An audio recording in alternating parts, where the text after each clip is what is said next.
international မှာမိမိရဲ့ finance professional career ကို develop လုပ်ရှင်တဲ့သူတွေအတွက်လက်လွတ်မခံတဲ့အခွင့်အရေးလေးတစ်ခုပြောပြမယ်နော်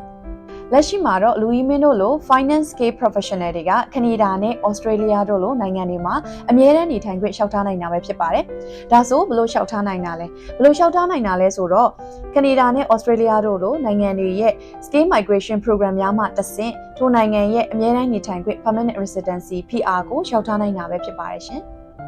Finance, taxation, accounting, audit စတဲ့ occupation တွေကလည်း၎င်းနိုင်ငံတွေက scale migration program မှာတဆင့် PR ပေးဖို့ယာထားတဲ့ occupation တွေပဲဖြစ်ပါတယ်ရှင်။ကနေဒါနဲ့ Australia လိုနိုင်ငံတွေမှာ PR ခိုင်ဆောင်ထားမယ်ဆိုလို့ရှိရင်၎င်းနိုင်ငံသားများနည်းတူ scale professional တယောက်အနေနဲ့အလုပ်လုပ်ကိုင်ခွင့်ရရှိမှာလည်းဖြစ်ပါတယ်ရှင်။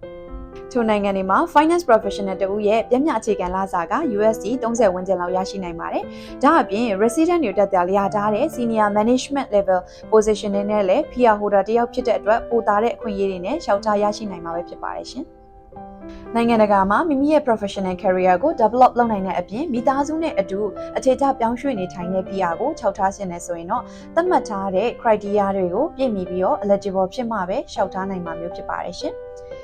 PR 6ထားဖို့စိတ်ဝင်စားတဲ့လူကြီးမင်းတွေအနေနဲ့ eligible ဖြစ်မဖြစ်ကို AIMS ကအခမဲ့စစ်ဆေးပြီးတော့ process detail ကိုလည်းသေးစိတ်ဆွေးနွေးတိုင်ပင်ပေးမှာပဲဖြစ်ပါတယ်။စိတ်ဝင်စားတဲ့လူကြီးမင်းတွေအနေနဲ့ဒီ post ရဲ့ link လေးမှာ form လေးဖြည့်ပြီးတော့ AIMS နဲ့အခမဲ့ဆွေးနွေးတိုင်ပင်မှုကိုရယူနိုင်ပါတယ်ရှင်။ကျေးဇူးအများကြီးတင်ပါတယ်။